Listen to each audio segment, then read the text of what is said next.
Ladies and gentlemen, Mark Passio.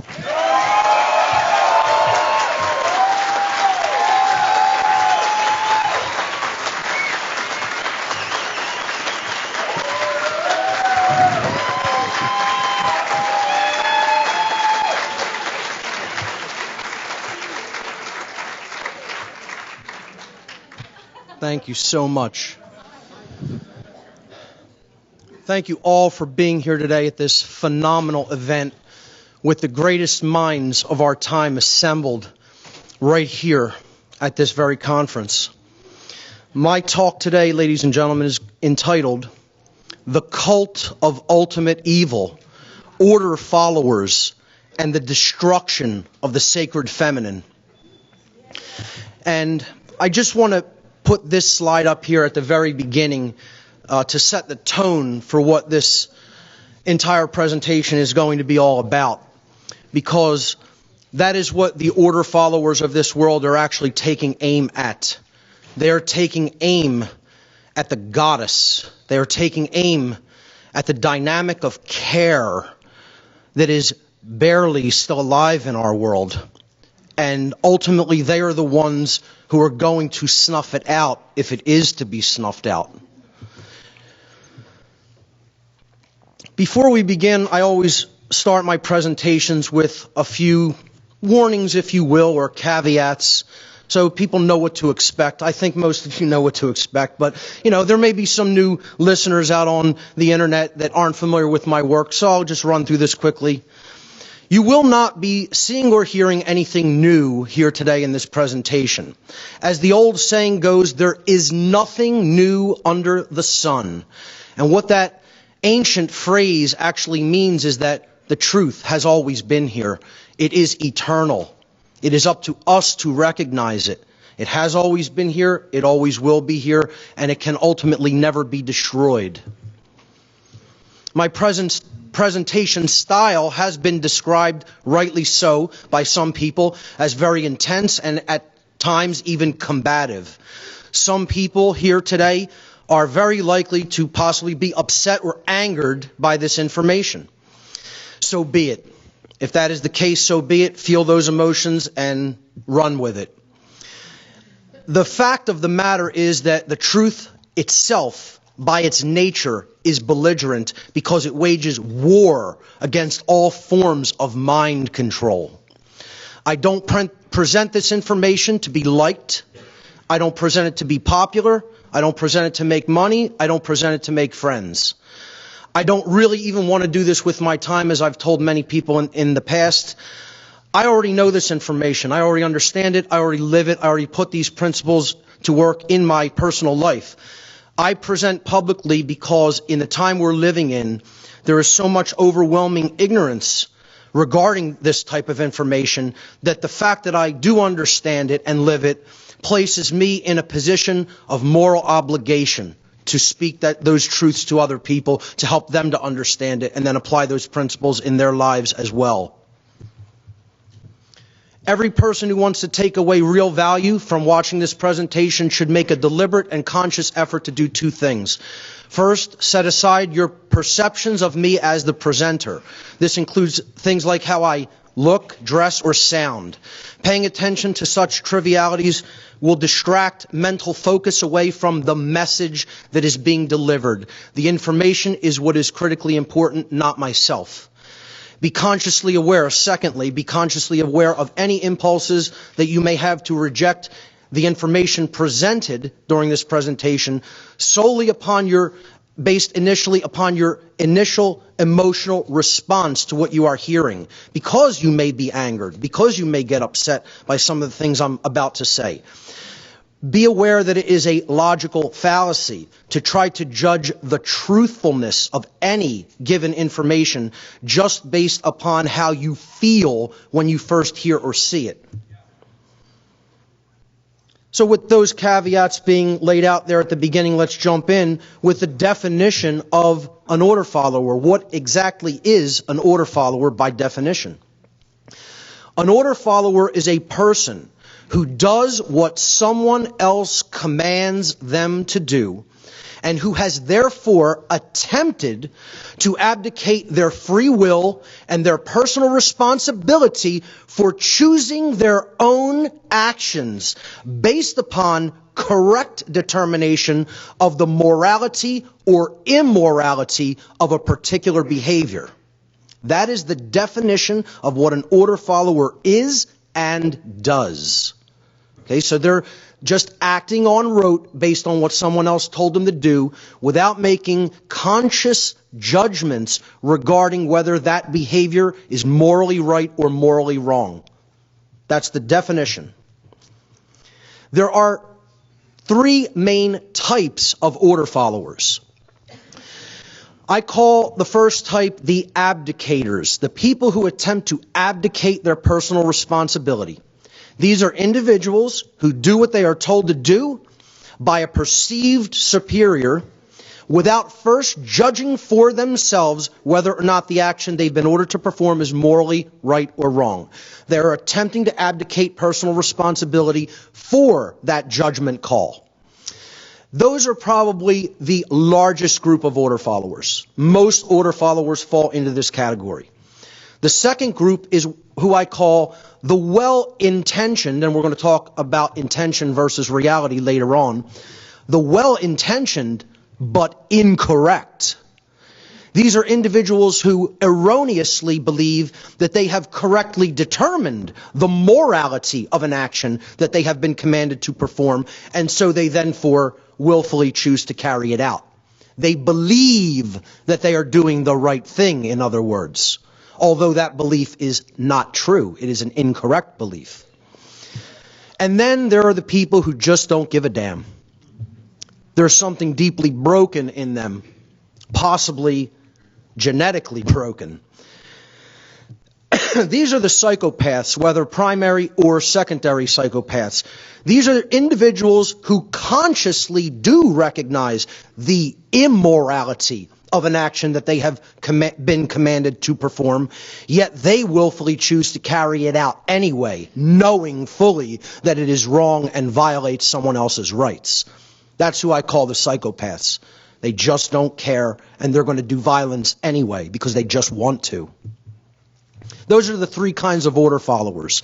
And I'd like to play a brief interview. This is from Adam Kokesh, who I have tremendous respect for, from his show Adam versus the Man. I have tremendous respect for this individual because he is a former order follower who developed a true conscience. He got out of the cult of ultimate evil and started exposing it. And he's going to interview a member, an active member of this cult, as we will see that it is, a typical order follower. So I'll let this video speak for itself. Hey, what's happening, Staff Sergeant? How you doing? Hey, my name's Adam. Nice to meet you. I was in the Marines. I do a YouTube channel now called Adam versus the Man. You mind telling me what it's like being here for inauguration? It's a great thing to be here. Right on. Can I ask about what you think of President Obama? Well, I support our new leader, and that's pretty much all I really feel about that. That's what I'm talking about. That's what I'm talking about. Support our leader. Hey, our new Commander-in-Chief, go Obama! Tell us your moment to shine. Get off the So when you enlisted, you swore an oath to the Constitution, right? Yes. And do you think Obama's policies are constitutional? I don't really follow politics too much. So you swore an oath with your life to support and defend the Constitution against all enemies, foreign and domestic, and you have no idea what that means. Hey, sounds good to me, sir, if that's the way you want to put it. Really? That's it? That's it. That sounds pretty dangerous. It sounds like following orders without question. Nope, I just do what I'm told by my leaders, so that's pretty much it. I leave the politics to other people. So you do follow orders without question? From my leaders, yes. Yeah. So if they told you to do something that was immoral, you wouldn't question it. You wouldn't wonder what the basis of that was, or where that order came from, or what its real purpose was. You just do it because someone told you to, and they're paying your paycheck. Hey, whatever you want to say, sir. Hey, don't call me sir. I was a sergeant. There you go. I worked for a living. Okay. But I got out and I found out what was wrong with following orders without questioning them. And I found out that when I was in Fallujah in 2004, with the Marine Corps Civil Affairs team, we weren't really serving the people or protecting people. We were serving the politicians and the banksters and the war profiteers. I mean, doesn't that bother you to know that you're a pawn in all that, and that you allow it to happen by just following orders without question? Hey, whatever way you feel, sir. Well, I'm asking how you feel. It's not really important how I feel. Feelings have been conditioned out of you? You're a soldier now? However you feel, sir. Well, is there anything else you want to say on the subject for posterity? No, sir. Well, let me tell you, hey, you got to stop calling me sir, man. All right, sir. Staff Sergeant? Oh, all right, I see how it is. Well, there's an organization called Oath Keepers, and it's about people who take their oath to that Constitution seriously and want to make sure that things like what happened in Katrina, where there were soldiers and National Guard troops asked to take away citizens' firearms who were trying to defend themselves, or troops being used against the American citizens. They want to make sure that doesn't happen. Would you be interested in having a little a more understanding of your oath and commitment to the Constitution that you swore an oath to support and defend? I'm good the way I am, sir. Really? Doesn't that make you part of the problem? Hey, if there's a problem, I'm not aware of it. Is ignorance bliss? Could be, sir. Could be. I don't think you're as dumb as you make yourself out to be. I think you're playing me off. Might be, sir. You might be. I'm pretty confident in that, actually. All right. You're smarter, aren't you? You know what I'm talking about. Well, I got a job to do, sir. What's your name, Staff Sergeant? Bob. What's your last name, Staff Sergeant? That's all I got, sir. You're a public servant, are you not? Sounds good to me, sir. You don't want any kind of accountability for what you're saying, do you? No, sir. Well, you don't have any name badge on. Special Police, Staff Sergeant Bob. Thank you for your time. I hope you'll at least take the advice of an older veteran and think about some of these issues. Have a good day, sir. All right, appreciate it. Yep. That is a member of a cult.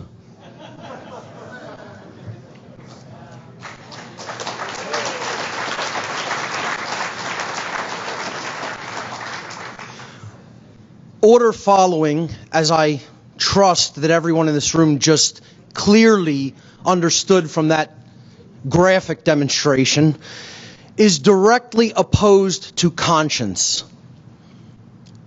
When that gentleman was asked if he cared about whether he's doing the right thing or not, he said, "I just do what I'm told by my leaders."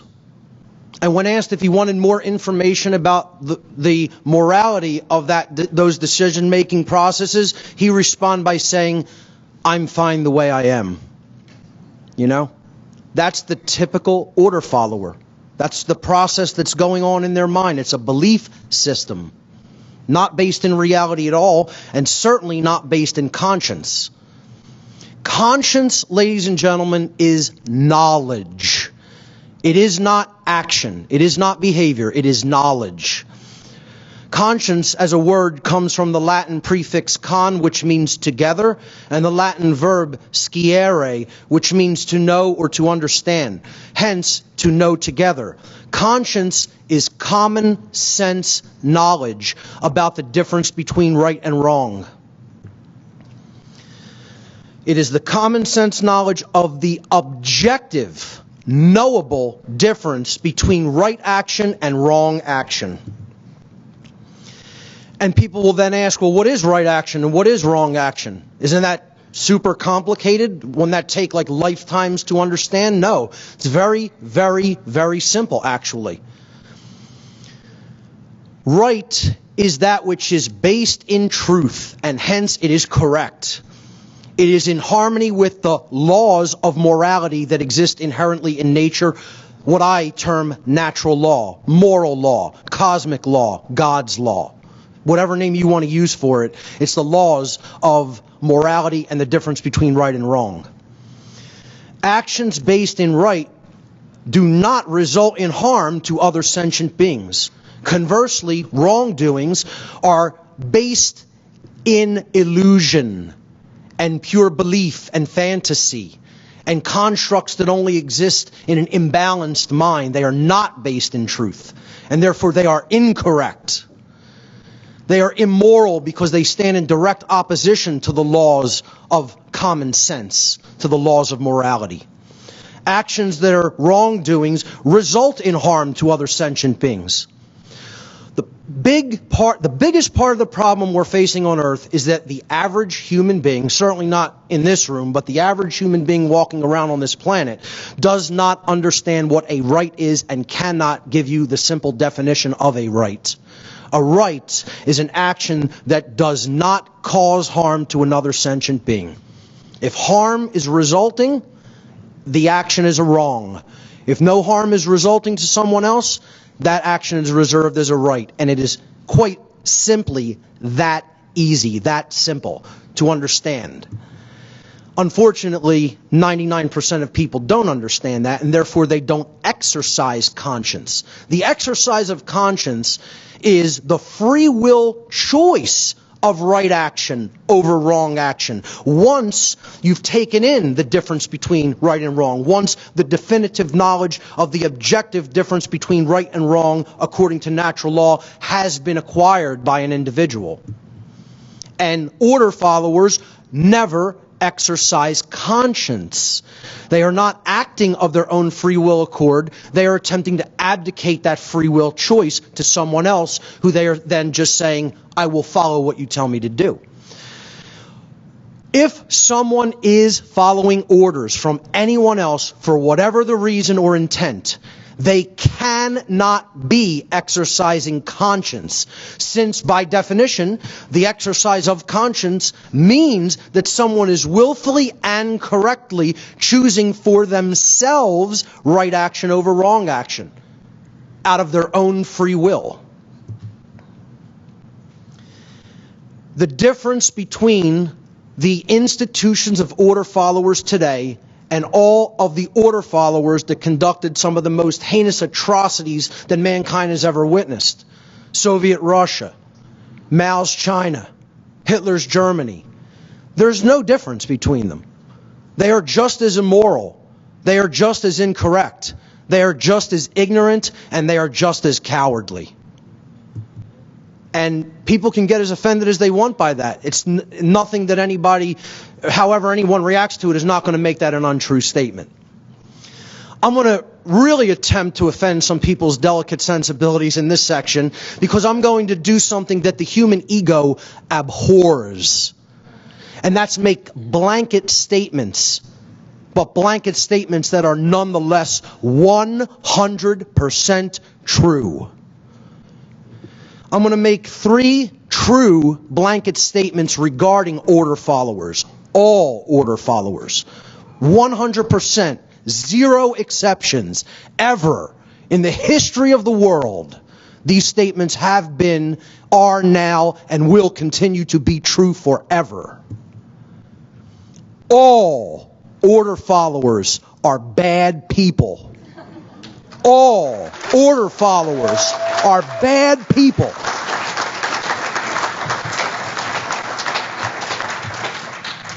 The exit's in the back for some people who are a little too offended by it, you know. And here's the totally logical proof of this given by the historian Dr. Robert Higgs. The good cop, bad cop question can be disposed of decisively. We need only consider the following. Every cop has agreed as part of their job to enforce the laws. All the laws, all of them. That is their job. That is what they have agreed to do. Many of the laws are manifestly unjust or even cruel and wicked. 3, therefore, every cop has agreed to act as an enforcer of laws that are manifestly unjust or even cruel and wicked. The inescapable conclusion based upon pure logic alone.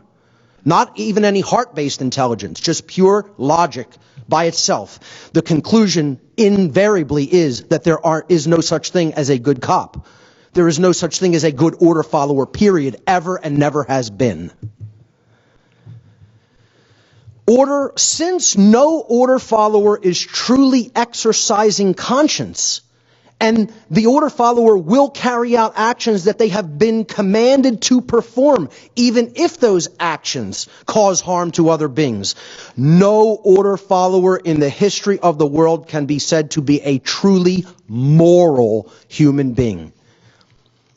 They are antitheses of each other. They are diametrically opposed, polar opposite conditions. Order following and moral free will choice. They can never go hand in hand. This brings us to the issue of moral culpability when it comes to order followers.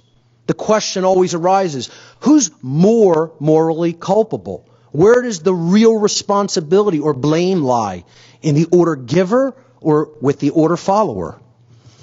Moral culpability is the determination of who is ultimately at fault or deserving of blame for the commission of actions which result in harm or loss to other beings. Culpable as a word comes from Latin, culpa, meaning blame, and the word culpable in English means at fault or deserving of blame. There is such a thing as blame. There is such a thing as who is at fault, who brought that resultant harm into manifestation in reality. So who is more morally culpable? And please read the question specifically. Who is more morally culpable? I'm not making the statement that neither party is morally culpable. I'm saying both are morally culpable, but who is more at fault or deserving of blame when harm results as a result of one group giving an order and another group carrying out those orders?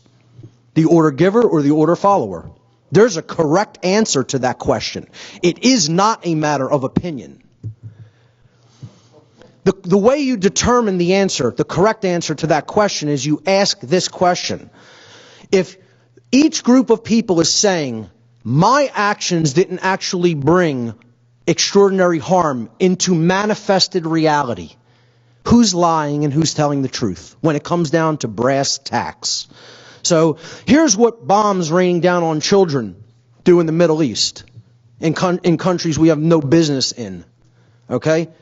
The problem is, the reason so many people still support actions like this and still support the order followers who do them is the bombs aren't raining down on their children. Okay?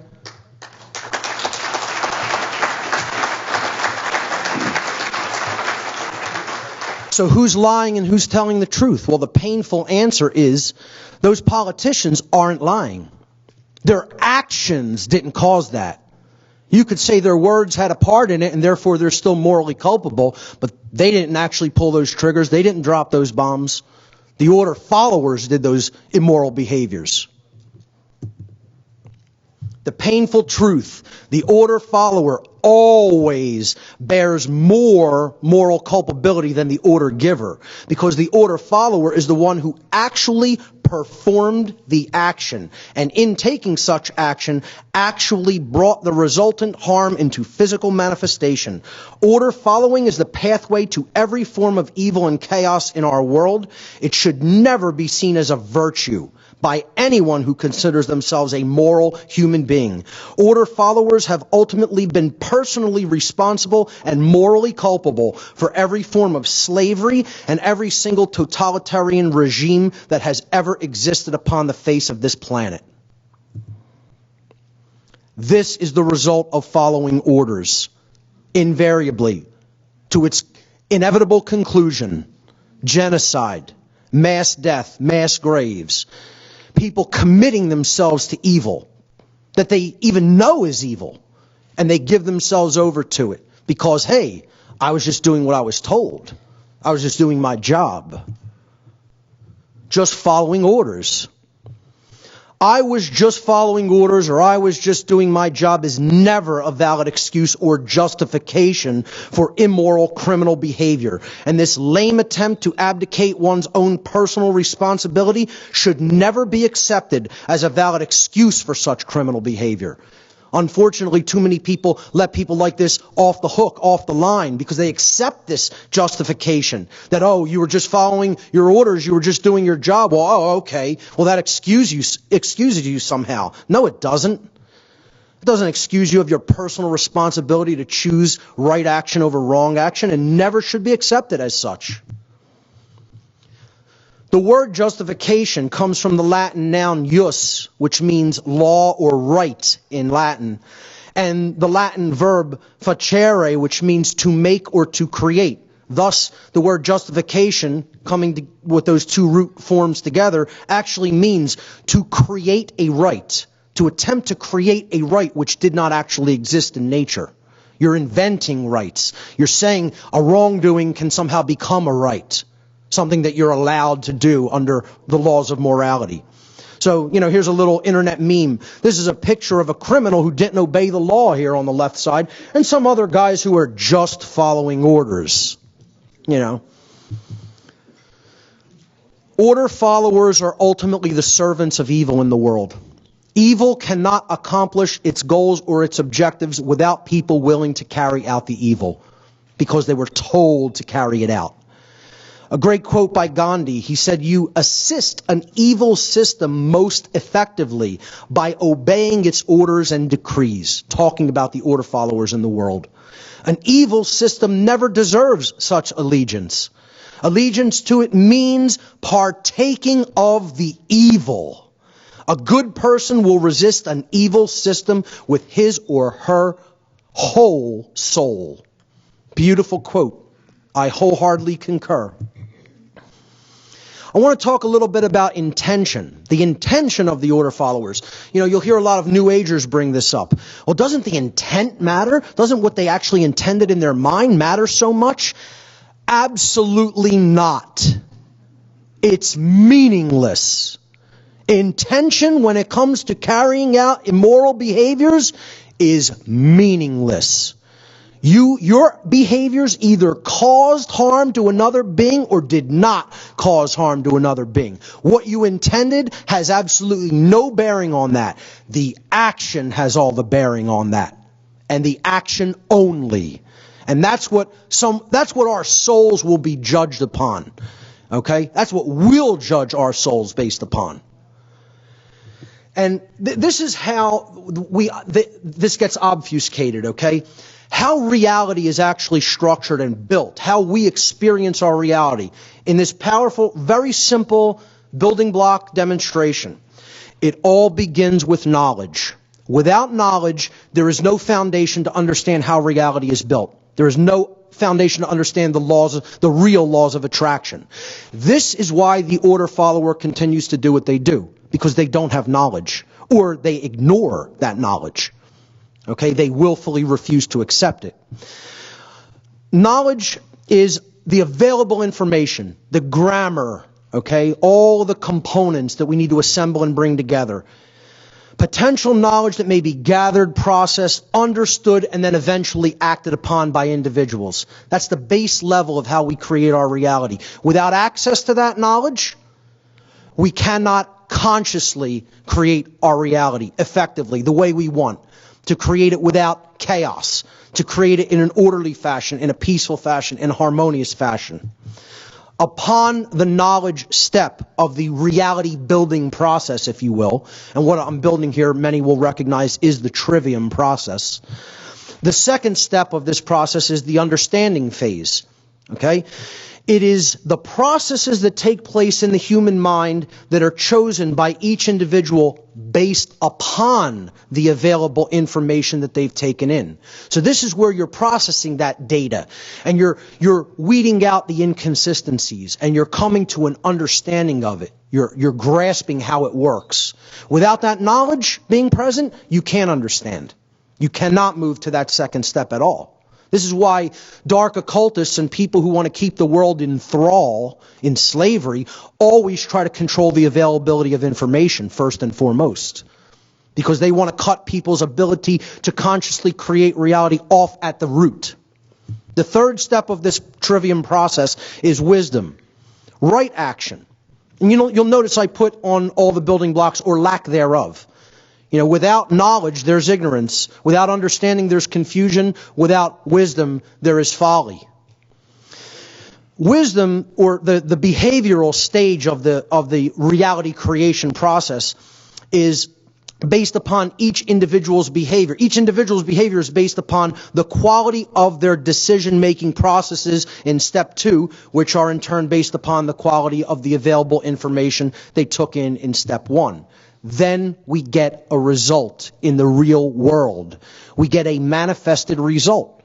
Is it order? Is it chaos? Is it peace? Or is it destruction? Is it life or death? Is it what we say we wanted, or do we get the opposite of what we said we wanted, suffering? The manifested reality, the quality of the condition with which manifests in any society is always based upon the aggregate, the collective quality of the behavior within that society. This process is what all order followers do not understand. They do not have any knowledge of how the reality that they are unconsciously co-creating is structured or works. And that information is deliberately held back from them, never offered, and they don't seek it out because they're looking to abdicate their responsibility. And we'll get to why that is. They don't understand natural law. This is why an order follower cannot be a good person, because of this lack of knowledge. We're ultimately talking about the lack of conscience, which is knowledge. The natural law expressions. It all starts with either love or fear, and it moves down unilaterally through these progressions.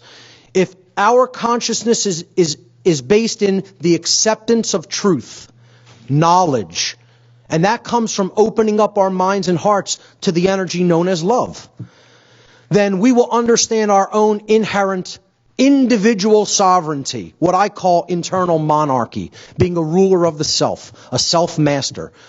Okay, nobody else ruling you, no one else having the right to rule you. What will manifest in the aggregate of society will be true freedom, what I call anarchy, external anarchy, meaning no one outside of the self is attempting to rule anybody else. That's order, ladies and gentlemen. That's the manifested condition called order or good, or what we say we want, the absence of self-inflicted suffering. Conversely, if fear is the underlying modality of consciousness, we're going to remain in a state of ignorance, because that fear is going to drive us to refuse to accept truth. And in that, we're going to go into a state of confusion internally. No ruler at home, no ruler in the kingdom of the self. Internal anarchy is a very bad thing. You need to rule within. This is the kingdom that you have the right to rule. Your own thoughts, your own emotions, your own actions, and nothing else. When we're in that state of internal anarchy or confusion in the external realm in our society, control results, or slavery would actually really be a better term. External monarchy, rulership by an elite class. And that's chaos, which is what we have now. We're in this bottom stage here on the far right-hand bottom corner. Manifested evil. These energies, these expressions of natural law always work unilaterally. You cannot jump columns. Once you start with love, you cannot jump over to the right-hand column. Once you start with fear, you cannot jump over to the left-hand column. Okay? The order follower never understands cause and effect, and that's another reason that their intentions are meaningless. Only understanding how reality works, how we are getting the result of what we put out into the universe, often over a time lag. Okay? That's the hard part of recognizing the laws of cause and effect. Only when we understand how those dynamics work do we understand we are getting what we have put out there through our own behavior. Every cause has its effect. Invariably, it is law. Every effect has its cause. Everything happens according to law. Nothing happens by chance. Cause and effect, however, are often separated by time and space, which makes the understanding of the laws of cause and effect sometimes difficult, because as soon as you do an immoral behavior, an anvil doesn't drop on your head from the sky. It would be nice if it happened that way, but unfortunately it doesn't work that way. What happens is, as more immoral behavior builds up in the aggregate of society, in the collective of society, of any given society, the more chaos and slavery is going to result in that society. This is called the law of freedom, as I call it.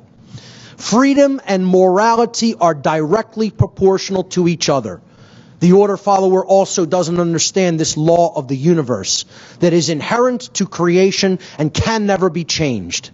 Nothing any being in creation does can ever change this law, because it is a natural, inherent law built into the fabric of reality. The aggregate amount of truth and morality present in the lives of the people of any given society is directly proportional to the amount of freedom and order in that society. And it is inversely proportional to the presence of chaos, tyranny, and enslavement in that society. More simply put, as morality increases in the aggregate of a society, freedom in the aggregate increases in that society. As the society in the aggregate becomes more immoral collectively, slavery increases in that society and freedom dies in it. And that's why freedom's dying in our society, because the vast bulk of the human population is making immoral choices. And in the aggregate, that adds up and equals chaos and slavery. That's the key to understanding how reality works, folks, which is why I put that gift of a key out there. That's the overarching law of creation and the overarching law of attraction that's operating in the universe. That's the real law of attraction, not the fake nonsense New Age variant of it. Second blanket statement: no order follower ever is a truly intelligent being. No order followers are truly intelligent. Now, an order follower can be an intellectual being, but they cannot be an intelligent one. There's a huge difference between the two. Oh, you could know how to solve differential equations and solve complicated physics equations. Yeah, an order follower can do that. But what they lack is heart-based intelligence, the sacred feminine dynamic of true care. Therefore, they can never be holistically intelligent. Left brain intellect does not equate to intelligence. Only when we take in the generative principle of care and compassion that the right brain opens up to us can we become truly holistically intelligent. And since all order followers exhibit both forms of brain imbalance, left brain dominant tendencies when it comes to dealing with those they perceive to be their subjects, and right brain dominant tendencies when it comes to dealing with their perceived superiors, no order follower can be said to have a truly balanced brain or balanced psyche. Therefore, they cannot be holistically intelligent. One way you can actually scientifically prove this is through brain scans, PET and SPECT brain scans, which I touched on early in my work in the What on Earth is Happening series. This is a brain scan from the ventral view, the underneath view of the neocortical brain, of a person who is in the state of what's known as EEG coherence, which means global brain balance between hemispheres. The right and left brain hemispheres are operating in a state of balance. Holistic intelligence is at work in this person. That's the typical brain of an order follower. Those black areas are not damaged physical areas of the brain. They are areas of electrochemically deadened activity in the neocortex of the brain. Scientifically provable with the most advanced type of brain scans available today. And that's what a person with a completely imbalanced brain looks like. In other words, your typical order follower. The reason for this is because the left and right brain hemispheres govern different types of functions when it comes to human capacities. The left brain is the analytical, logical, repetitive and organized and detail-oriented part of the brain, the analysis-oriented part of the brain. That's the intellect, the masculine component. Then there's the feminine component, the intuitive, the compassionate, the nurturing side of the brain, the sacred feminine component of the self, if you will. It's creative, it's imaginative, it's compassionate, it deals with the big picture, intuition, etc., creativity. Without that sacred feminine component, a being is only a half human being at best. And the order follower is generally completely dominated by the left masculine brain hemisphere. And hence they are destroying the sacred feminine aspect of themselves, not just destroying the sacred feminine aspect of care within society because of the immoral behaviors that they take, but they're actually cutting off part of themselves, because the masculine and feminine component is not just in male and female. These need to be present in balance in all of us, regardless of gender. True intelligence comes from a blending and balancing of both of these dynamic energies. Only when they are operating in unison and harmony equally can true intelligence be born. The coming together of the sacred masculine components of the consciousness and the sacred feminine components of the consciousness to give birth to true intelligence. No order follower has true intelligence and never has. Only when you stop being an order follower can you develop true holistic intelligence. Third blanket statement regarding order followers, and get as offended as you like, people. All order followers are cowards.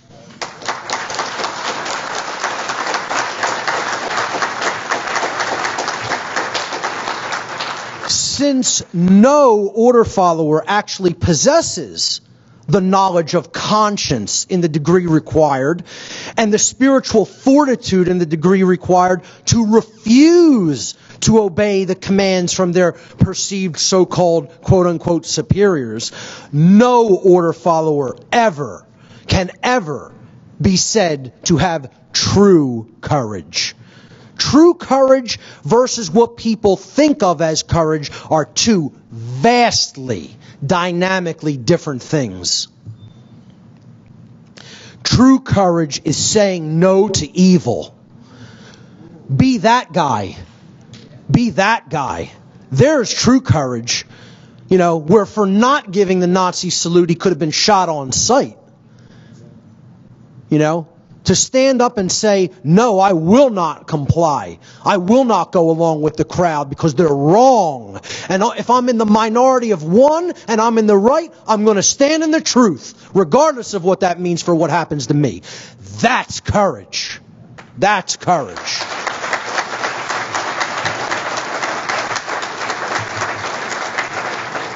True courage lies in the lost word, saying no. You want to see where the real hero is in that picture? It's the one that didn't show up to partake in the evil. That's the hero. That's the person with real courage. One of my best friends in life, Michael Falsetta, recently said to me, Mark, you're the most fearless person I've ever met. And I said, I refuse to accept that, Michael. I am not fearless. I have fears. Many of them. True courage is not the absence of fear. True courage is right action in spite of fear.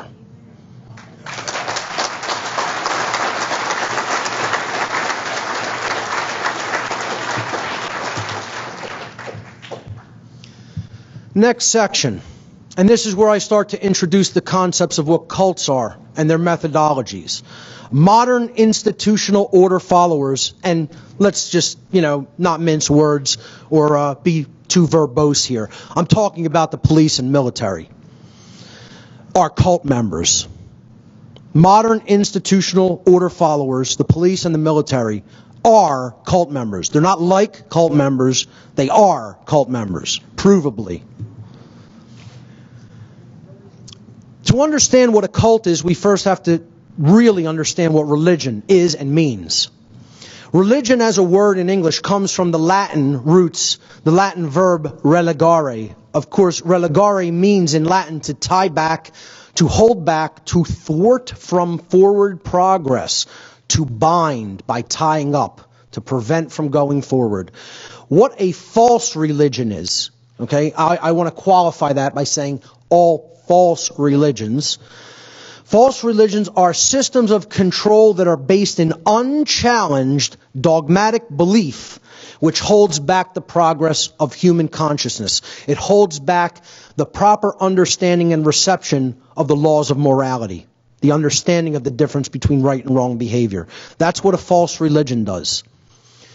True religion unites us to something. It reunites us to natural law. It reunites us to the divine spark within all of us. And I would make the claim there's only one true religion, and that's truth itself. Just my take on what real religion is all about. If I had a religion, I would define it as the truth, period. That brings us to the question, what is a cult? If we have to define what a cult is, how will we go about doing that? You know, most people think of cults, and rightly so in these cases, is what we might see in like Stanley Kubrick's Eyes Wide Shut movie. You know, a powerful elite class, meeting together and doing perverse sexual rituals. And that's like kind of much lighter than reality, actually. You know, what they were doing compared to what goes on with the real cults of the world, as you heard to begin this day with my good friend Jay Parker. I mean, you want to talk about what cults are really doing to children and even their own membership. It goes way beyond what's depicted in any Hollywood variants, okay? So this is Bohemian Grove. This is the kind of strange rituals that the elite of our world, the so-called elite, highest levels of banking and politics and media and entertainment, etc., partake in out in the California redwoods. But if we had to define what a cult actually is, this would be my best definition of it.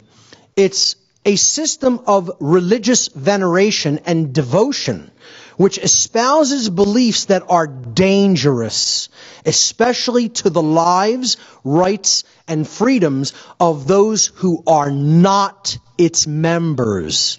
That is what crosses over the line of being a religion just based on belief that holds back your understanding of truth, and when it goes into the realm of being a cult. A cult's beliefs are dangerous to others because cult members erroneously believe that they have rights which they actually do not possess in nature. This is what real modern-day cult members look like, more so than the images you just saw on the last slide. The overwhelming bulk of the cult members of this world are in these two institutions. How the cult system is maintained is through hierarchy and compartmentalization, visualized in a simple pyramidal structure where knowledge is compartmentalized at the top, and the few at the very top are completely in the know. And then all the ignorant followers, the ignorant hordes of followers who are just going along for a paycheck or because they don't want to be singled out or because they don't want to be thought of as by their other peers as, oh, you went against the family, you went against the collective, You rebelled against your programming somehow. These ignorant masses are not in the know at all. They're not given any of the information they need to make truly informed decisions. That's how the cult is maintained. Let's look at some of the cult beliefs of order followers. What are the belief systems of the cult of ultimate evil? Cult belief number one: we place our faith in authority. The cult of order followers rigidly believe that there is such a thing, that it exists in nature, that it is the most natural thing that can exist, and that, God forbid, we ever should do away with that concept. Authority is an illusion. It does not exist in nature. Regardless of what anyone believes, doesn't exist in nature. It exists only within a diseased mind. Authority is based entirely in violence, and it is built upon the erroneous and dogmatic belief that some people are masters who have the moral right to issue commands, while others are their slaves who have a moral obligation to obey the commands of the masters. And that's not my definition. That's what authority is, period. That's what the belief in authority is. That's what the illusory construct in a diseased mind of what authority actually is. It does not exist in nature. It only exists in a mind that is completely, severely imbalanced and does not understand truth or reality at all. What these people believe in and condone, regardless of what anyone wants to call it, I'll call it what it really is: slavery. Period. And from day one, I told people what my show is ultimately about is that I stand against all forms of slavery. Physical, mental, spiritual, manipulative slavery, soft mind control, any form of it. I want to see slavery in all of its forms abolished forever because it's based in violence, it's immoral, and it results in chaos and suffering. And it's unnecessary because it's self-inflicted. It's self-inflicted through the cult belief system. And so many people who are not direct members of this cult are ancillary supporters of it, have this cult mentality as well. And we're going to talk about them in a future section. Cult belief number 2. The second belief of the cult of ultimate evil. We have rights that others don't have. The cult of ultimate evil believes in the inequality of human rights. Order followers erroneously believe that they possess rights that others do not. Due to their cult indoctrination, they refuse to accept the truth that everyone has the exact same rights, and that no one has any more or less rights than anyone else. The cult of order followers believes that human beings can decide what rights people have or do not have. They think that comes from us, that rights come from us, that we get to make up rights based in just constructs in the mind, our whims, our likes, our preferences. Rights don't come from human beings. A right is just what I said it is, an action that doesn't cause harm to another. If you performed an action that doesn't cause harm to another, that's a right. If you performed an action that does cause harm to another, that's a wrong. And those actions exist in nature. They are real world natural conditions that we put into effect through our free will. Therefore, we don't determine whether a right is a right or a wrong is a wrong. That happens inherently as a result of the behavior itself. It's built into creation. It's something that is inherent. We don't get to make it up. So the cult followers also believe that human beings are actually capable of delegating rights which do not exist. They think we can turn wrongdoings into rights and say, oh, you're allowed to do that wrongdoing. You're allowed to inflict harm upon someone else and cause suffering. You know, some magical authority can grant that to you. We'll see how this religious belief works, how this cult belief works very soon. And they also believe that they are capable of revoking rights which actually do exist, preventing someone from carrying out an action that doesn't result in harm to another being. That's what the cult of order followers believes, that they have a right to do that, to prevent right action from being carried out. Cult belief number 3 of the cult of ultimate evil, the order followers of this world: government is our God. This supernatural entity that can grant rights or revoke rights. It can determine morality based upon its whim, the legislative stroke of a pen. I can write something down and I can make it moral. I could say the next day, oh no, we were wrong about that. That's prohibited now. Now it's immoral, and you could be punished for doing it. I mean, if you believe this, folks, you know, it's a naive child's mentality, which is what ultimately all these people are. They're people who have never grown up, and they have mommy and daddy issues, as we're going to come to soon.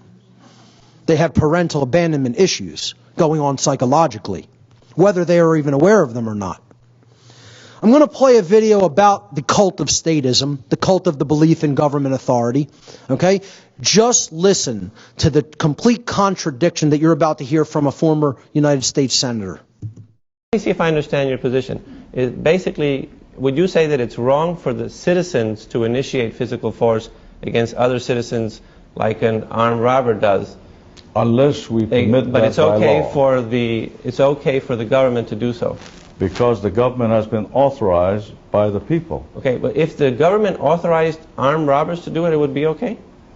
If the government is that foolish to do so, I don't know what kind of country that would be, but that's legal, and if it's constitutional, so be it. Okay, so you think that it's wrong for a citizen, an individual citizen, to initiate force against others to deprive them of their property, but it's okay for the government to do it if the majority has elected that government to do it? It is okay if the government is authorized to do so. The government is authorized to levy taxes and the authorization comes from the people. Do the individual citizens have the right to initiate physical force against other citizens that have not initiated or threatened to initiate force against anybody and haven't violated anybody's property rights? They cannot do that because they are not authorized to do so under the law. So individual citizens don't have that right. If they don't have the right to initiate physical force against other citizens, could they have properly delegated that right to the government? Oh yes, they do so right now. Can you properly delegate a right that you do not have? You can give the right to their representatives to make laws that will authorize or make prohibitive certain activities. So you think that you can delegate absolutely. a right that you don't have? You can properly delegate a right that you don't have? You cannot tax your neighbor, but you can authorize me as your senator to vote for a program that will tax your neighbor. Okay, so if you say that a person can properly delegate a right that they do not have, is that correct? Yes. Okay, well, I don't have the right to use your home in Hawaii, right? But could I delegate that right to some of my friends? No way. Right, so you really can't delegate a right that you don't have. You have to have the right in order to delegate it, We're talking right? about the government here. Right, but you agreed that the individuals do not have But the right. you can authorize the government Right, but did to you take agree? over my residence. Okay, but did you agree that the individuals did not have the right to initiate force against the other individuals? They don't have that right. No. So Although then, some people think they do. then they could not have delegated that right if they didn't have it. They would delegate authority to us, their representatives, to make laws in their best interest. So even if they don't have the right, they can delegate it to somebody else. To make laws that might Right. do that. So then you think that you can actually delegate a right that you do not have. The individuals do not have the right to initiate force against others. I would suppose. As individuals. Well, if they get together, then all of a sudden they have the right? If they authorize the government to do so, yes. Well, if If they nobody... authorize the government to enter into a war and kill people, that's a right. It seems like there's a contradiction there as far as if you say that all legitimate governmental powers derive from the people. You agree that the individual citizens do not have the right to initiate force against other citizens, then it would seem clear that they cannot delegate that right to the Why don't we government. just leave it this way? We disagree. Why don't we just leave it at this? I'm in a cult and government is my God.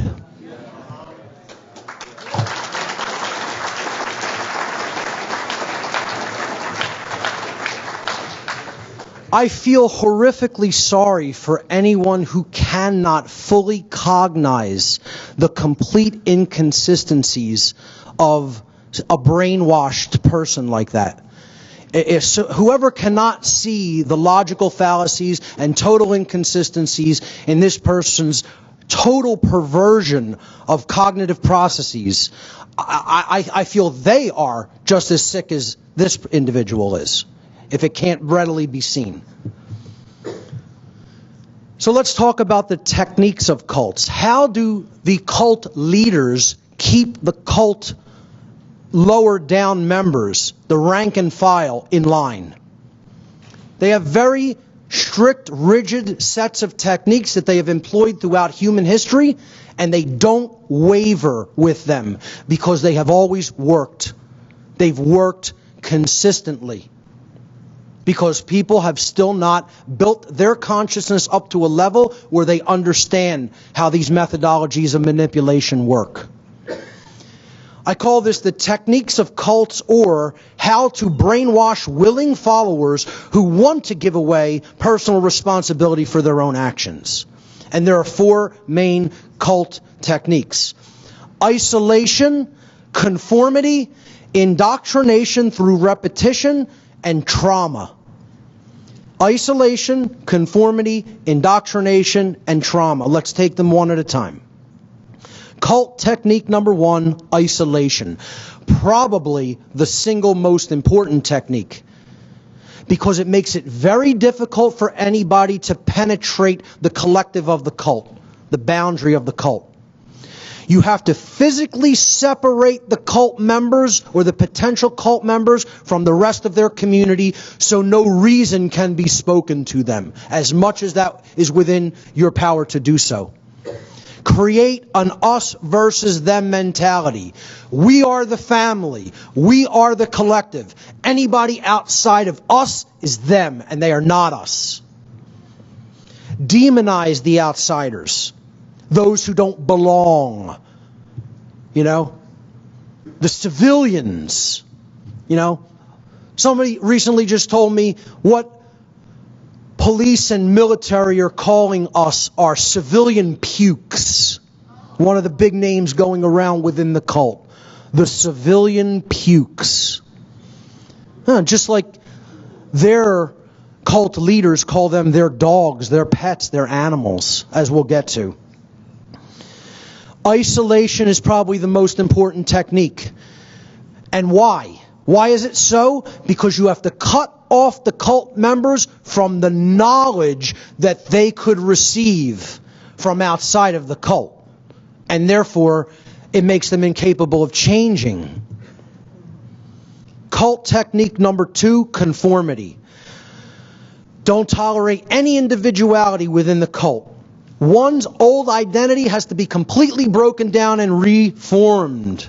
Completely shed and then built back up to something new and different that falls in the rigidly restricted parameters of the cult belief.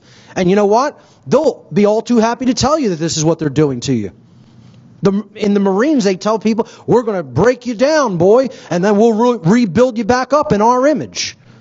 They're all too open about how they employ these techniques. They use uniforms. Uniform, one form. Rigidity. Uniforms to create sameness in appearance. And they use modes of sameness in speech and behaviors. Regimented actions. What this does is this builds up resonance. It keeps people locked in step. And they just go along with the behaviors by rote. Like a wind-up doll. Cult technique number 3, indoctrination through repetition. Rigorous schedules and instructions. Repetitive behaviors, doing the same thing over and over and over and over again. And repetition is one of the greatest forms of mind control, if not the most powerful form of mind control. They put them through obstacle courses, drills, formations, marching in step, etc.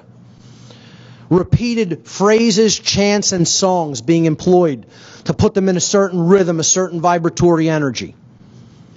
Indoctrinate the mind.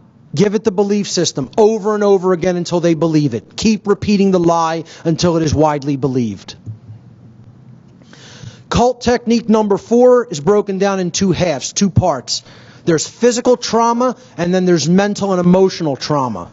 The physical trauma consists of high levels of activity to the point of exhaustion, low sleep time and disrupted sleep, high carbohydrate intake and low nutrient intake in the diet.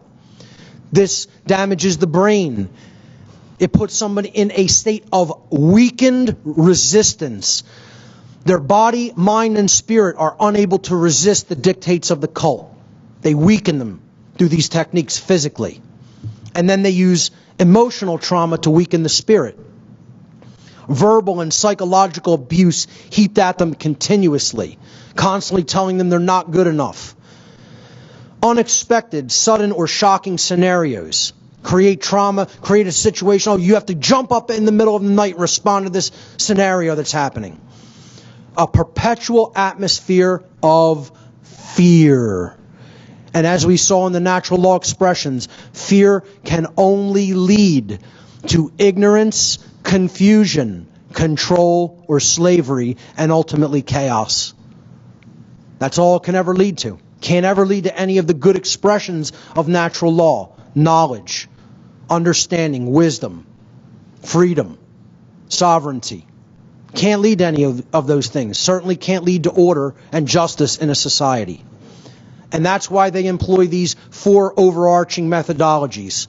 And you see, I've used images of the modern day cults. But you know what? These are the same with every single destructive religious cult that has ever existed on the face of the earth. The techniques are the exact same, identical. The cult rank and file membership of the cult of ultimate evil, which I'm talking about, the order followers, the police and military, are viciously, symbolically, occultically mocked by their cult leaders. And I talked about this at Free Your Mind 1 back in 2011 in Philadelphia. I gave a presentation called The Occult Mockery of Police and Military Personnel, where through firsthand experience of being involved in a satanic cult myself with the cult of ultimate evil's leaders, the people who actually direct these cult members, these order followers, being around them in that satanic cult, firsthand from their lips to my ears, when I was a membership of that cult, in the membership of that cult, they expressed what they think about their order followers, the people who protect them and their agenda. And the only thing they ever call these people is their dogs or their pets. That's it. They look at them as attack dogs on leashes. You'll attack when I tell you to attack, dog. You'll sit when I tell you to sit, dog.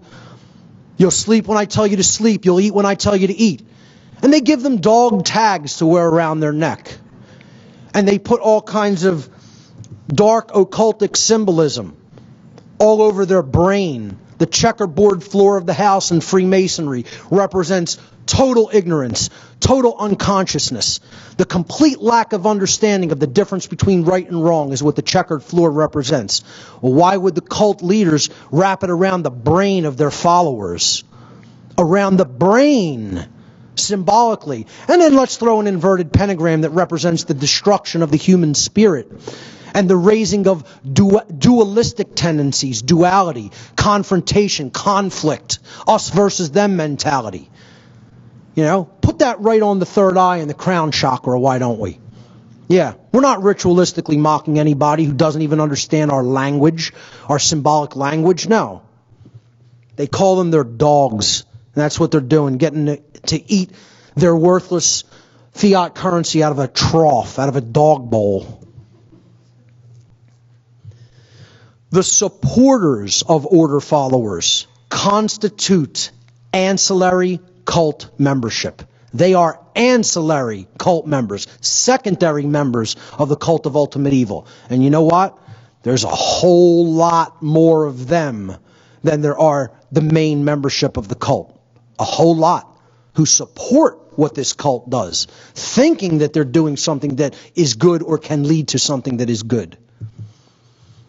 This is the exact dynamic that I'm talking about of ancillary cult members. The supporters of the order followers, because they're my husband or my son or my brother, etc. And you know, not to make this any kind of a gender-related statement, but the ancillary followers of the cult are largely women because they're supporting the men who are involved in the cult. The men in their lives, they'll often support blindly. You know, because they don't want to believe they're doing something that is evil. They don't want to confront them on it. And that's what women have to step into, a infinitely more powerful role that they have within their capability to change this world through the non-support of these cult members, the non-support of dominators. When they step into that kind of power, that's when women are stepping into the true sacred feminine power of real care, real heart-based intelligence, and that's where is going to be their power to completely transform this world.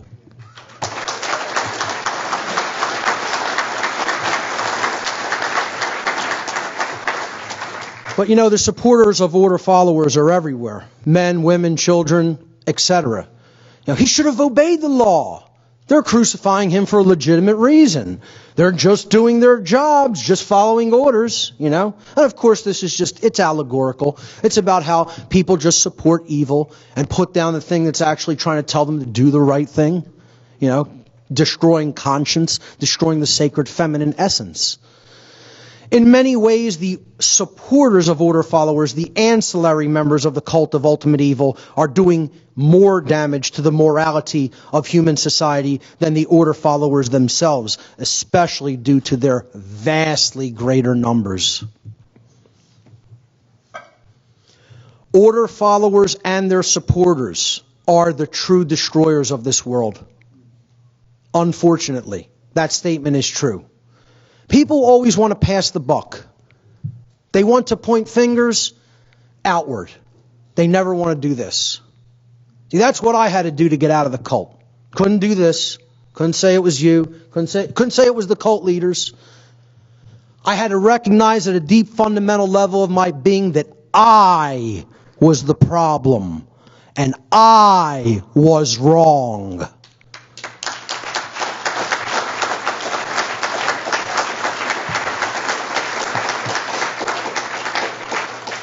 You know, we want to pass that responsibility on to, the people in the upper echelons of power, the politicians, which aren't really in the upper echelons of power, they're the puppets.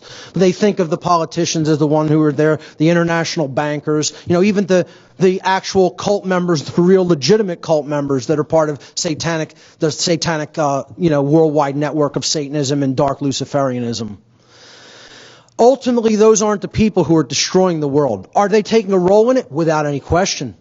Should they be held responsible? Without any question. Who's ultimately bringing that harm into physical manifestation? The people who follow their commands. The people who enact their agenda through their behavior. These are the creators of the dark New World Order. The order followers are ushering in the new dark age, not the order givers. The order givers play their role. But the order followers are the ones who bring the harm into actual manifested reality. Order followers are the destroyers of the sacred feminine dynamic of care. This is the background for my entire presentation. I brought it up as the first slide for people to contemplate at the beginning. They are taking aim at the goddess principle, the non-aggression principle, true care, the compassionate and nurturing aspects of the being. That's what they're destroying within themselves. And then through the violence and the slavery that they're enacting and supporting through their behaviors, they're destroying that dynamic of care outwardly in a wider sense in society. And this is the state of the sacred feminine dynamic of the people of the earth. The goddess is weeping, ladies and gentlemen. And she needs to be rejuvenated desperately. And we need to be the people to help rejuvenate that sacred feminine energy. Let's talk about the solution. What is to be done about this? What can be done about this? Is there a solution? Yes, there is. The solution is the people right here in this room.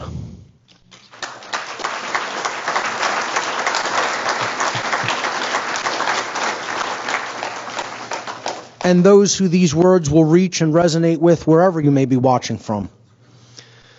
The solution is what I call the great work, or the infiltration of the cult of ultimate evil.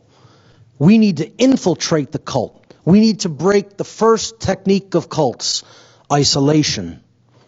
This is where most people get a little timid, a little afraid. You want me to speak what you're talking about here to people involved in the police and the military? That's the only solution. That's the only way we're going to get out of this mess without bloodshed. What is the great work? The great work of truth, love, and freedom. A new kind of symbolic seal, a symbolic sigil, if you will, that communicates everything that is of ultimate importance. The light of the Creator, the light of natural law. The understanding of conscience, what that I ultimately represents. We need to stop thinking about that as the dark occultists, the dark Illuminati. We need to take that symbol of the all-seeing eye back, because the Illuminati are seated in this room.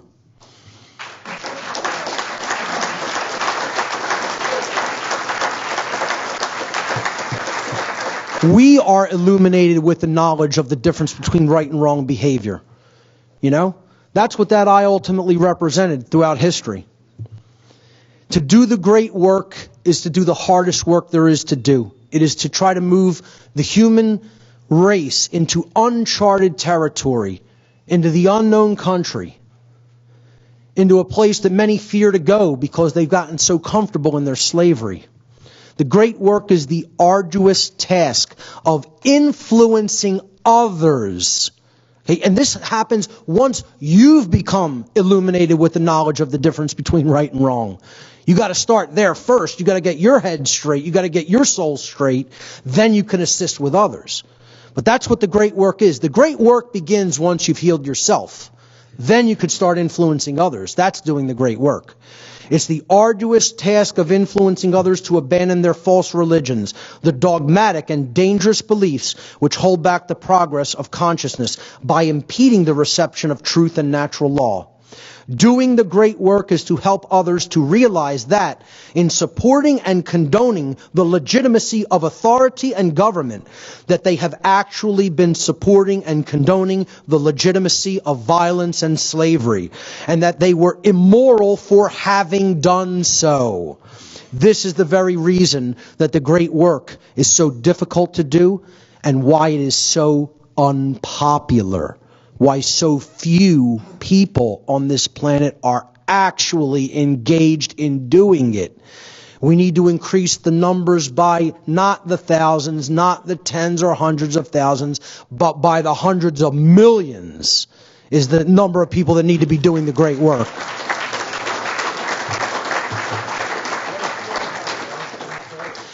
Involved at the highest level of doing the great work is our own deep understanding of the psychological factors that are at work in the order follower. Because if we don't have that knowledge, how could we possibly help them to heal and overcome this condition of being indoctrinated into a cult? So we have to understand where their mindset is. Why are they acting in the capacity as order followers? What's going on in their mind and soul that's making them want to behave this way? And this is what I call the tree of evil, okay? It's willful ignorance, but that's just the top portion of the tree, the leaves and the little twigs. Then we go to the branches, the refusal to own one's personal responsibility, the fear of personal responsibility. That's at a deeper level of the imbalanced psyche. Then we go deeper into the darkness, deeper into that world of dark matter that needs to be drudged up and transmuted. You know, the long dark night of the soul, the shadow material, if you will. The trunk of the tree is self-loathing, self-hatred. And the reason these people hate themselves is because they have a very deeply instilled lack of self-respect and self-esteem. And there's often an overarching, underlying reason for that. Because they have parental abandonment issues, which is what I call the roots of the tree of ultimate evil. Understanding those deep underlying psychological, often unconscious or subconscious psychological roots is where we need to go. And parental abandonment issues lies at the very, very base, at the very heart, if you will, of the psychological factors that make order followers want to continue to be order followers. They are looking for a family in proxy for one that did not exist or did not help them to become a better being. They have mommy issues and daddy issues, parental abandonment issues, whether physical, mental, psychological, emotional, or spiritual abandonment issues by their parents. And therefore, they are looking to fulfill that psychologically by proxy with a family, a collective family that basically acts as their new identity. And unless we understand that that dynamic is at work and where their mindset is at, is that of a tortured child. And what they ultimately need is healing of that dynamic, transmutation of that dynamic by engaging with them and helping them to understand these psychological factors that are taking place within them. Until we commit to engage in that work, do not expect it to change, expect it to get worse.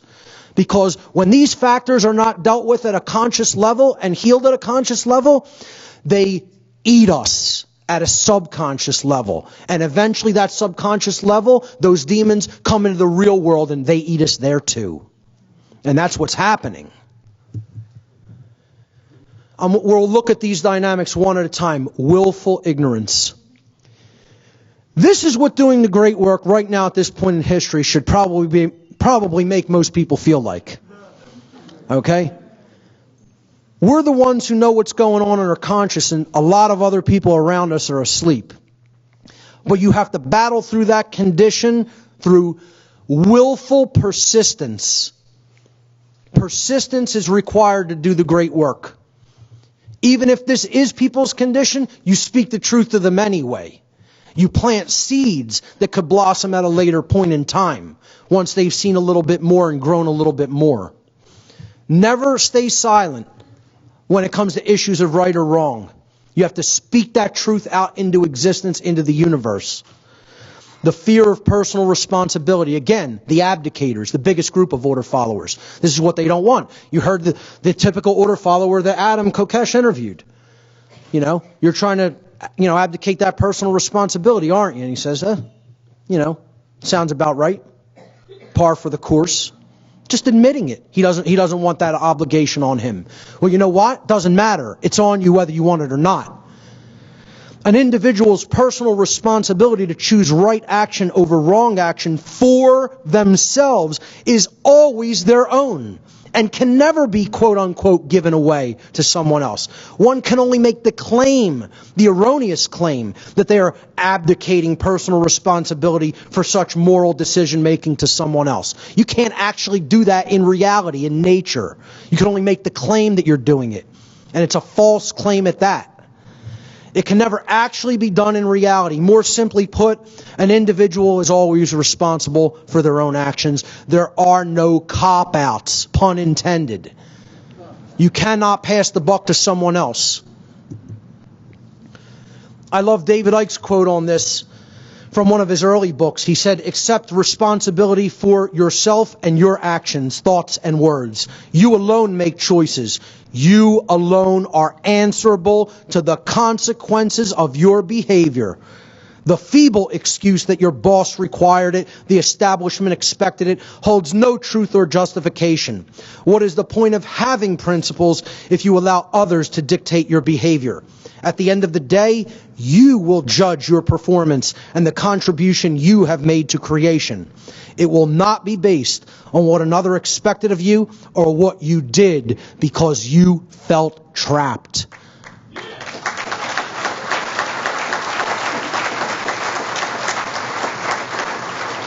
There are no cop-outs or excuses for immoral behavior. We have that personal responsibility on us whether we accept it, want it or not, or understand it or not. Self-loathing is the next psychological dynamic that keeps order followers in the positions that they are in. Self-loathing is one of the main underlying psychological conditions that causes people to attempt to abdicate their own personal responsibility to exercise conscience and to fall into patterns of order following and justification. Just as it is not possible for an order follower to truly be exercising conscience, it is not possible for an order follower to truly love themselves. Not possible. No one who is actively involved in the dynamic of order following can be an individual who truly loves themselves. At some core psychological, spiritual level of their being, they are engaged in self-hatred. Self-loathing is created when an earlier trauma technique of the cult has been suppressed and buried into the subconscious mind instead of being confronted, dealt with, and healed directly. Such trauma could take the form of feelings of inadequacy, whether real, suggested, or imagined. And that brings us to parental abandonment. That's what's creating those feelings of inadequacy. See, this image is what's known as a golem, a being that isn't actually imbued with a soul but can perform rote behaviors. And it's holding this sign that says, I have suffered, and therefore I shall cause suffering. And that is the path to slavery. That is the mindset of the perfect slave. Anyone who wants to just continue to inflict harm and suffering just because they've gone through harm and suffering themselves is putting themselves into a deeper prison. The only thing that can ever heal self-loathing is self-respect. The word respect itself comes from the Latin prefix re, meaning again, and the Latin verb spectare, meaning to look at. Only self-respect can heal self-loathing and therefore help to put an order follower on the path to conscience. Working with the shadow material of the self is some of the most difficult work one can ever do, and that's why most people turn around and run away from it 1,000,000 miles an hour in the opposite direction. Because looking in that mirror is the most difficult place to look. And when I got out of the cult that I was involved in, it took long, hard hours of self-introspection and what seemed like endless days of suffering that would never end. Because I had to keep delving into that shadow material and working with it and saying, hey, you caused this. You're part of this condition. You're part of the continuation of this evil. And you have to change what's going on in here and here if anything out there is going to change. And most people don't want to do that work. That's what real respect is about. That's when I finally developed self-respect. It means to take another look at yourself. That's what you're respecting, looking at again, the self.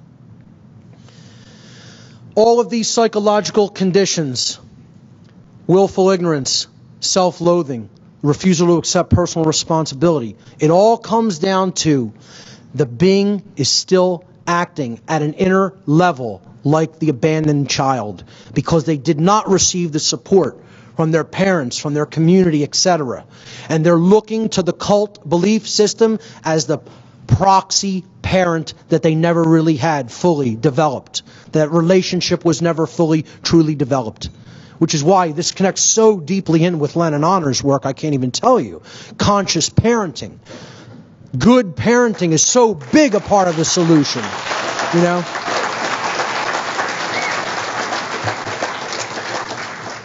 It's all about ending the abuse victim cycle that is so much a huge part of cult behavior.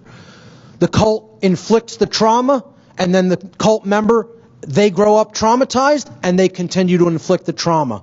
It's an endless loop.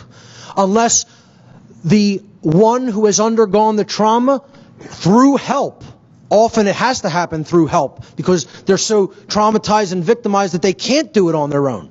That's what this is the support system that they need. Those who are going to reach out and do that great work with these people, you have to be that support system for these people to help them to go through that narrow pathway to healing, where the experiencer of trauma is finally healed through applied knowledge, care, and will. And most of all, through the sacred feminine dynamic of care. Cult members often have a fear of chaos, of what would happen if this thing I've always known and always been a part of would suddenly be gone. How would I live? What would be my identity? How would we do things that we've been doing, with this system in place if it wasn't in place? True freedom, ladies and gentlemen, includes infinite possibilities. No better definition of true freedom in my book. By definition, infinite possibility includes the possibility of chaos manifesting. We cannot fear that possibility. The possibility of the manifestation of lower orders or small amounts of chaos taking place in our world must be embraced without fear. Or even, not necessarily without fear, but again, with courage. Accepting, even if you fear that, that's a contingency and you'll work through it. You'll exercise right action in spite of that fear, in spite of that possibility for chaos. The manifestation of chaos can be a powerful teacher, which brings us to the painful but often indispensable lessons of what we should not do. The apophatic lesson Understand what is a right by understanding what is not a right. Understanding what was the right path to go down. If you go down the wrong path and you make a mistake, you have to be able to consciously recognize that, admit that you were wrong, turn around and get back on the right path. That's what really understanding the self is all about. That's what really having true self-respect is all about. The ability to admit that you were wrong and learn from your mistakes. Ultimately, the fear of this idea, it can never work out if we do things differently. The fear of the possibility of chaos equates to the fear of true freedom. We have to shed that fear if we want to move forward. And we have to help the order followers shed that fear. Through their fear of the possibility of chaos, order followers advocate the legitimacy and the continuance of authority and government. And therefore, they are actually advocating the legitimacy and continuance of violence and slavery. They think they can get rid of those conditions by what they continue to do, when what they continue to do can only continue to create those conditions. Pure logic, ladies and gentlemen. Those who believe that authority is necessary and that it must continue have actually been duped into believing that human slavery is necessary and must continue in order to prevent chaos. Violence and slavery cannot prevent chaos because violence and slavery are chaos.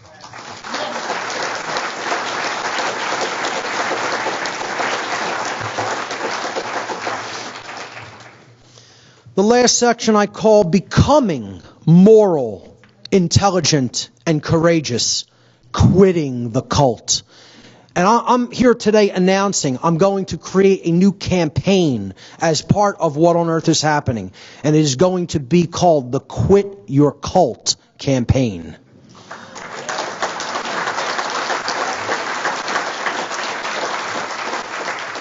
We have to make this almost a mantra. You know, so far to date, I'm going to tell you my tally that I've racked up. 2. I got 2. Yeah, it may not be that impressive of a number, but it's a start, right? You got to start somewhere. Former order followers, 2 former order followers, have communicated to me that it was directly because of the information I've put out regarding natural law and morality that they quit the cult of ultimate evil.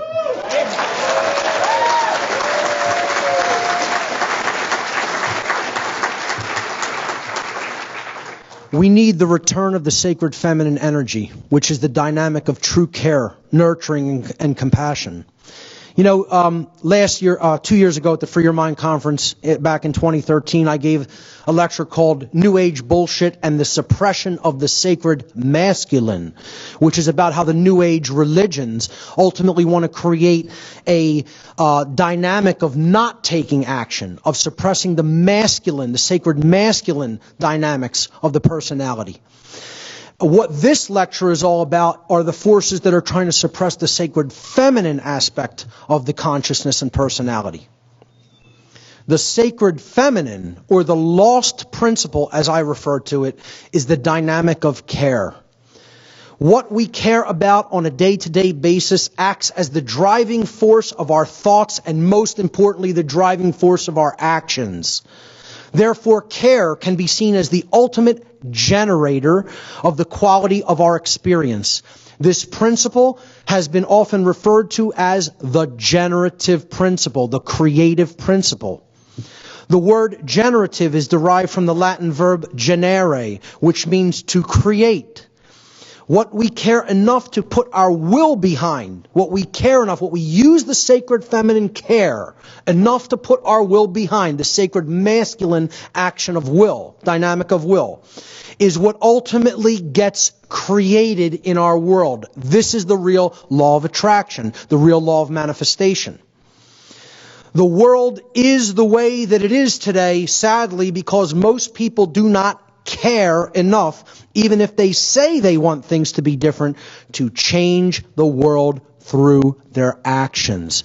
This is why the dark occult, the cult of ultimate evil, the order givers of the cult of ultimate evil engage in a ceremony yearly, a symbolic ceremony called the cremation of care, immolating care symbolically.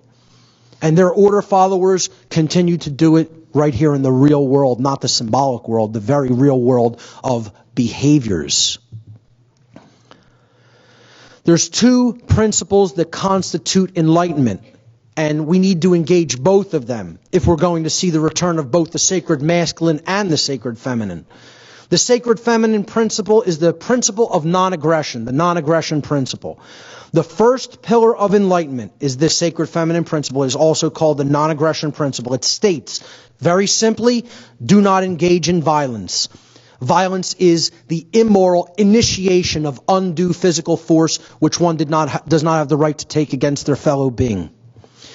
In other words, do not immorally initiate non-rightful use of physical power to coerce, constrain, or compel the rightful physical behavior or free will choice of other sentient beings. Don't engage in violence.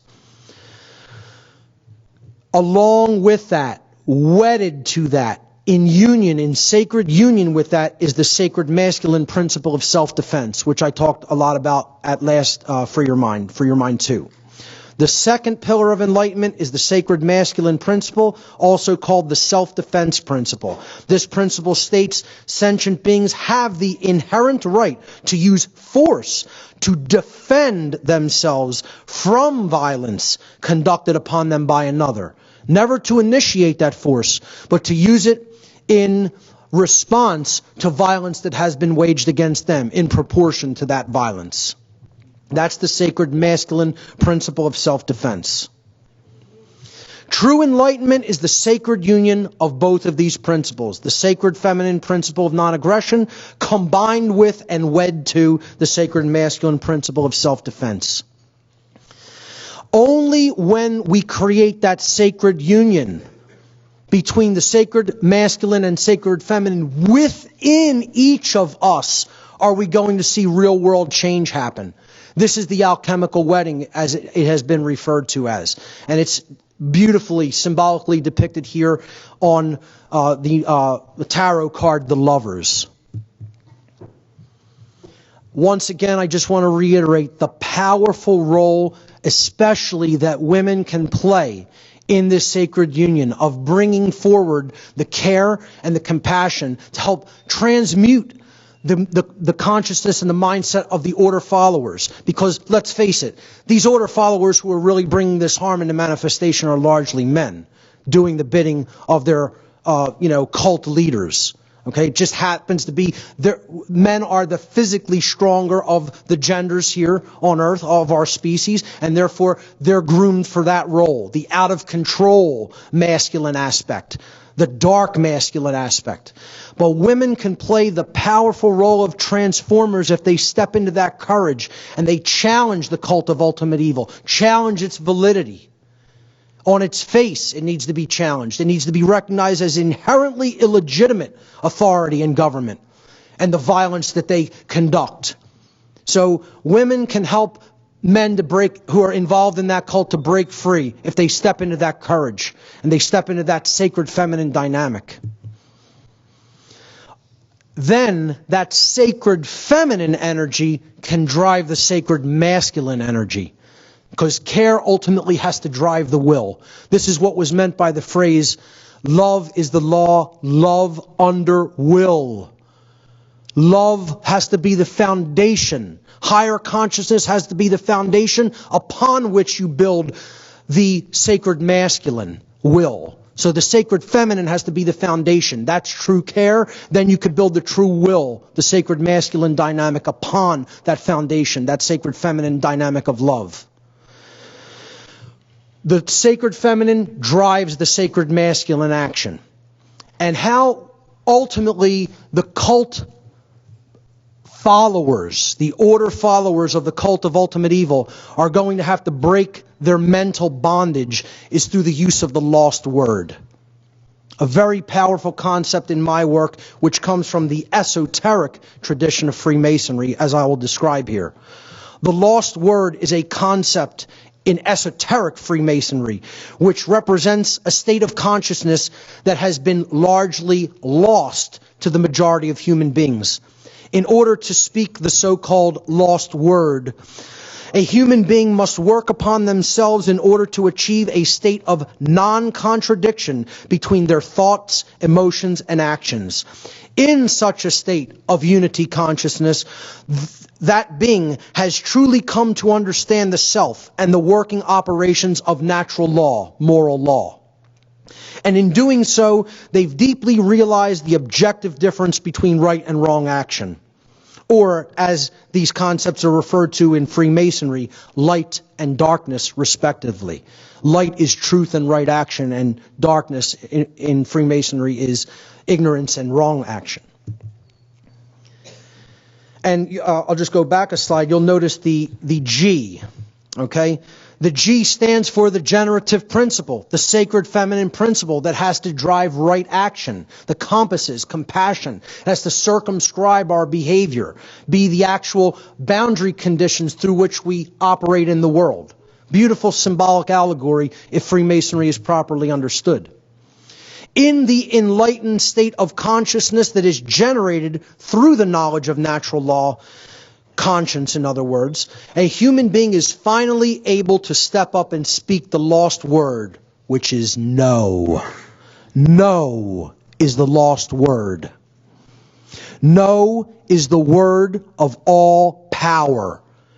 We reclaim all of our power as sovereign beings when we say no to evil, when we say no to authority, when we say no to someone who is trying to tell us what to do against our better judgment and against what we know to be right. Okay? Only when we say no to those who would claim to be our owners, to those who would claim that it is they who will decide which rights we have or do not have, do we stop externalizing our power to anyone outside of ourselves, and in doing so, reclaim all of our natural rights. Sadly, very, very few people in our world have the knowledge, the care, and most importantly, the courage that is required to do this. See, that's the courage that the order follower currently lacks. They can only develop that courage to get out of the cult through the lost word of saying no to evil. Unfortunately, since so many lack that courage, that is why the all-powerful lost word is considered lost to humanity. But we can reclaim it. We can reclaim it through the knowledge of our rights, through the knowledge of right versus wrong behavior. Those who don't know will never say no to evil. See, the lost word is not only no, N-O, but it is also know, K-N-O-W. Knowledge is the transformer that we need to use to change the modality of consciousness that the order followers are in. When we know the difference between right and wrong through conscience, then we will step up and say no to evil. That is my recommendation to the order followers. You know, this is an internet meme I found. Just say no to gangs. I couldn't have said it any better, or maybe I could have. What they need to do is just say no to cults. Ladies and gentlemen, one of the principles that I personally live my life by is never give someone else advice that you haven't followed yourself. Well, you know what, ladies and gentlemen? I'm about to give some really important advice to all the order followers out there today. And I can do it because I followed that advice and I already did it. Quit your cult.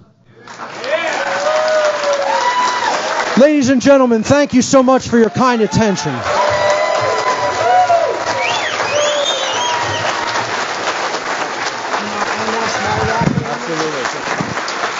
Mark Passio.